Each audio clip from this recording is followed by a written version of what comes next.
let's talk something in everyone's mind, that is real estate.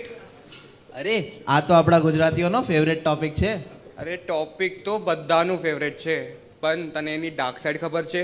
Dark side એટલે real estate scams. અરે તું તો બહુ જ હોશિયાર છે સાહેબ. અરે થેન્ક્સ. પણ આવું એક સ્કેમ મારા ફ્રેન્ડ સાથે પણ થયું હતું. તને જાણવું છે શું થયું હતું? હા હા, બોલને. તો ચલ ને તને લાઈવ જ દેખાડી દઉં. For this two perform this act V would like to call team scam.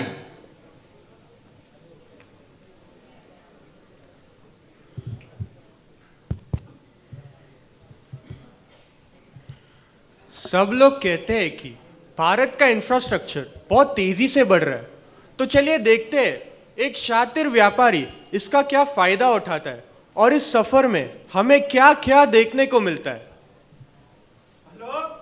Hello, क्या पैसे लेने के लिए फोन किया है? पैसे देने के लिए फोन किया है? पैसे देने के लिए हो तो फोन काट ही देना. आइए सर, आज मैं आप लोगों के लिए एक वन टाइम अपॉर्चुनिटी वाला प्लॉट ढूंढ के लाया हूँ. ये वही हाईवे टच प्लॉट है जिसके बाजू में XYZ कंपनी का बहुत बड़ा बिजनेस आने वाला है. और मैंने तो सुना है ये प्लॉट नहीं, पैसों की खान है, खान. अच्छा, ऐसी बात है तो हमें यह प्लॉट किसी भी कीमत पर चाहिए. पर ये न्यूज़ पक्का तो है ना? हाँ सर, ये न्यूज़ पक्का है. मेरा दोस्त यही कंपनी में काम करता है और उसने मुझे ये प्रोजेक्ट के बारे में बताया था. वाह, ये तो बड़े फायदे का सौदा लग रहा है. तो सुनो, जल्द से जल्द ये प्लॉट खरीदने की तैयारी करो. ये प्लॉट हमें ही मिलना चाहिए. फिर दोनों असिस्टेंट ठीक से सोचने और प्लानिंग करने के बाद अपने मालिक के कहने पर प्रॉपर्टी खरीदने के लिए निकल पड़ते हैं. तो चलिए देखते हैं कि क्या वो लोग ये डील कर पाते हैं कि नहीं. सर बधाई हो, हमने ये प्रॉपर्टी की डील फाइनल कर चुकी है और वो भी एकदम अच्छे दाम में. अभी सिर्फ पैसे देना बाकी है, फिर ये सारी प्रॉपर्टी हमारी हो जाएगी. शाबाश, मुझे तुम दोनों से यही उम्मीद थी. मुझे पता था तुम दोनों ये काम कर लोगे. और इसी खुशी में मैं तुम दोनों को डील के 1% कमीशन देना चाहता हूँ, तुम दोनों के अच्छे परफॉर्मेंस के लिए. थैंक यू सर, आप बहुत दिलदार हो और हम वादा करते हैं कि इसी तरह आपका फायदा करवाते रहेंगे. अक्सर जिंदगी में हम जो सोचते हैं वैसा कभी कभी होता नहीं है, ठीक वैसा ही होता है. तो चलिए देखते हैं अभी ये कहानी में आगे क्या क्या होने वाला है.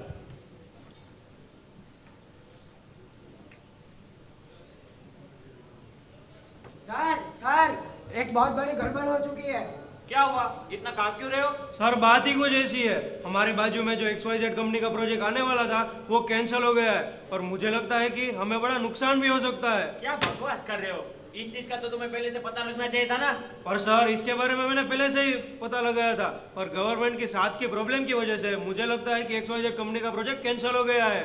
अरे चुप रहो, इतनी आसानी से नुकसान खा ले ऐसा नहीं है धनराज यादव. अभी भी हमारे पास टाइम है ये प्रॉपर्टी बेचने के लिए. पर सर इतने कम टाइम में इतनी बड़ी प्रॉपर्टी हम बेचेंगे कैसे? ये XYZ कंपनी का प्रोजेक्ट कैंसिल हुआ है वो सिर्फ हम तीनों को पता है ना. हाँ, फिर तो हमारे पास बहुत टाइम है ये प्रॉपर्टी बेचने के लिए. तुम एक काम करो, बड़े से बड़े डीलर्स को ये प्रॉपर्टी बेचने की कोशिश करो. पर सर मैंने पहले ही बड़े से बड़े डीलर से बात कर ली है, वो जरा भी इंटरेस्टेड नहीं है हमारी इस प्रॉपर्टी खरीदने में. अगर बड़े डीलर्स इंटरेस्टेड नहीं है तो क्यों ना प्रॉपर्टी के छोटे छोटे हिस्से करके आम आदमी को बेचे. पर सर आज आम आदमी को ऐसी प्रॉपर्टी बेचना आसान नहीं होगा.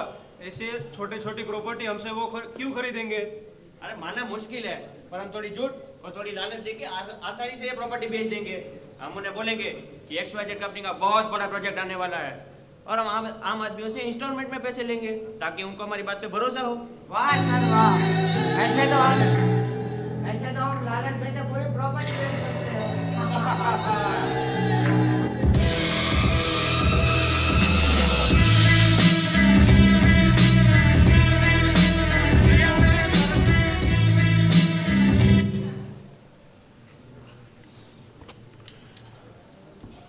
धनराज के कहने के मुताबिक जिग्नेश और सुरेश ने एक बड़े प्रोग्राम का इंतजाम किया है.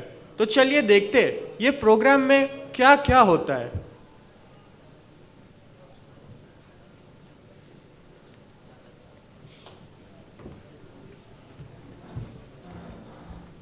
धनराज जी, अभी आपने हमें बुला तो लिया ये प्रोग्राम में, पर बताइए बुलाने का कारण क्या है?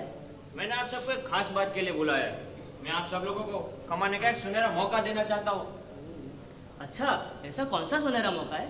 जल्दी बताइए ना, हम सब इंतजार नहीं कर पा रहे। मैंने एक बहुत बड़ा प्लॉट खरीदा है और वो प्लॉट के बाजू में XYZ कंपनी का एक बहुत बड़ा प्रोजेक्ट आने वाला है और सुना है वो प्लॉट के दाम कुछ ही सालों में दुगने हो जाएंगे। वही मैं आपको फायदा कराने का मौका देना चाहता हूँ। और धनराज जी, हम सब तो आम आदमी हैं, हम एक साथ इतना पैसा कहाँ से ला पाएंगे? अरे आप सब तो मेरे दोस्त हो, आप लोग मुझे आराम से इंस्टॉलमेंट में पैसे देना और जैसे ही पूरे इंस्टॉलमेंट दे देंगे मैं वो प्लॉट का हिस्सा आपके नाम पर कर दूंगा। ठीक है, तो हम कल तक पैसा भिजा देंगे आपको। चलो चलो। दूसरे ही दिन काफ़ी सारे बायर्स प्लॉट खरीदने के लिए पैसे लेके आते हैं। आम आदमी लोगों को बेवकूफ़ बनाने के बाद असिस्टेंट के दिमाग में एक नई आइडिया आती है। तो चलिए देखते हैं असिस्टेंट के दिमाग में क्या नई खिचड़ी पकती है और क्या देखने को मिलता है। सर, एक गजब हो गया है। एक बायर हमारी प्रॉपर्टी सामने से खरीदने के लिए आया है और वो भी एकदम अच्छे दाम में। अगर ये प्रॉपर्टी हमने उसको बेच दी तो फायदा ही फायदा हो सकता है। सच? ऐसी बात है तो मैं पूरी प्रॉपर्टी उसको ही बेचनी चाहिए। पर सर, इस प्रॉपर्टी का तो डील हो गया है। तो उसमें क्या बड़ी बात है? आम आदमी को बेवकूफ बनाना हमारे लिए कुछ बड़ी बात नहीं है। तुम एक काम करो, हाईवे टच प्रॉपर्टी को बायर को अच्छे दाम में बेच दो और हाईवे से थोड़ी ही दूर उतनी ही बड़ी प्रॉपर्टी खरीद लो। वाह सर वाह, क्या आइडिया दिया है। कोई बिजनेस करना है तो आपसे सीखे। वो कहते हैं ना कि वक्त के साथ साथ सच अपने आप सबके सामने बाहर आ ही जाता है। ठीक वैसा ही होता है धनराज के साथ, उसकी असलियत सबके सामने आ जाती है। तो चलिए देखते हैं आगे इस सफर में क्या होता है। ओ धनराज, हमने तुम पर भरोसा करके हमारी मेहनत की कमाई दी और तुमने हमको बेवकूफ बना दिया। अरे ऐसा तो मैंने क्या किया कि आप सब मुझ पे इतना चिल्ला रहे हो? इतना भी बोला मत बनो धनराज, हमको सब पता चल गया तुम्हारे बारे में। तुमने हम सबको बेवकूफ बनाया और अभी बोला बनने की एक्टिंग कर रहे हो। तुमने हमको बेची हुई प्रॉपर्टी किसी और को बेच दी और किसी और जगह पर दूसरी प्रॉपर्टी भी खरीद ली। अरे आप सबको तो बस आधी बात ही पता है। वो कैसे? जरा ठीक से समझाना। अरे आप सबको तो बस आधी बात ही पता है। हमने तो आपका फायदा करवाया है। हम तेरी बात कैसे मान ले धनराज?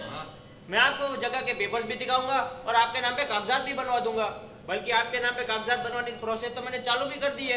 ऐसा है तो हमारे नाम कागजात करवाने की तैयारी जल्द से जल्द शुरू करो। जल्द से जल्द शुरू करो, जल्द से जल्द शुरू करो, जल्द से जल्द शुरू करो। पर सर, इतने सारे लोगों के नाम हम कागजात करेंगे कैसे? अरे किसने बोला इन सब के नाम में कागजात करवाने वाला हूँ? इन सबको कम से कम 2 साल तक बेवकूफ बना देंगे और फिर देखते हैं इन सब का क्या करना है। वाह सर वाह वाह। जितनी तेजी से दिन बीतती गई उससे कहीं ज्यादा तेजी से धनराज की इज्जत समाज में कम होती गई थी। अब धनराज और उसके परिवार के साथ कोई संबंध ही नहीं रखना चाहता था। तो चलिए देखते हैं गांव का माहौल कैसा है।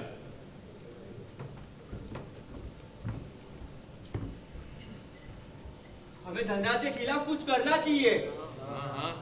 मुझे लगता है ये धनराज इतनी आसानी से हमें पैसा नहीं देने वाला। हमें ही कुछ करना पड़ेगा ताकि हमारा प्लॉट और हमारा पैसा हमें वापस मिल जाए। मैं भी यही सोच रहा था, हमें धनराज को सबक सिखाना ही पड़ेगा, पर हम करेंगे क्या? हमें धनराज के खिलाफ कंप्लेंट करनी चाहिए। धनराज बातों से नहीं मानेगा। आपने सही कहा, हमें धनराज के खिलाफ कंप्लेंट करनी चाहिए ताकि वो दूसरे के साथ ऐसा ना करे। हमें एक अच्छे से अच्छा एक वकील हायर करना चाहिए। हाँ, चलो चलो चलो चलो। बायर्स में अभी धीरज खत्म हो गई थी।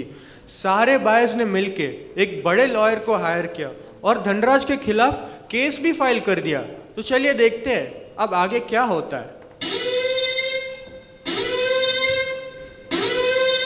अरे आप दोनों कौन हो? आप दोनों अंदर कैसे आए? Mister Dhanraj, we are from crime branch. हमारे पास आपके नाम का अरेस्ट वारंट आया है। You are under arrest. चलो ले चलो इसे। अरे पर मैंने किया क्या है?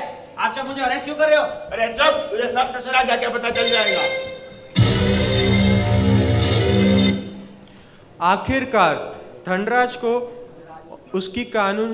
धनराज पर कानूनी कार्रवाई होती है और उसे अपने किए की कानूनी सजा भी मिलती है और बायर्स को पैसों के साथ साथ उनका इंसाफ भी मिलता है। According to estimates, 66% of all civil cases in India are related to land or property related disputes, while 25% of all cases decided by Supreme Court involve land related disputes. Scam से सावधान रहे। यह एक ऐसी चाल है जिसमें आपको अपने पैसे और व्यक्तिगत जानकारी का नुकसान हो सकता है। स्कैमर्स आपको आकर्षक ऑफर देकर और झूठे वादे करके आपको अपने जाल में फंसा सकते हैं, लेकिन आप सावधानी बरतकर और अपने पैसे और जानकारी को सुरक्षित रखकर स्कैम से बच सकते हैं।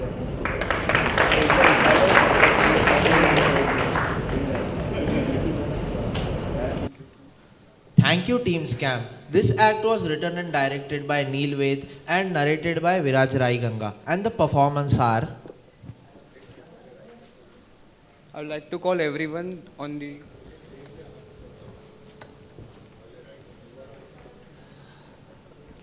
the performance was written and directed by Neil Ved and narrated by Viraj Rai Ganga. And the performers are Yakshwet, Mayank Gandhi, Prahlad Sampat, Hemil Asher, Sahil Asher, Devik Paleja, Yash Ved, Karan J. Rajani, Preet Udeshi.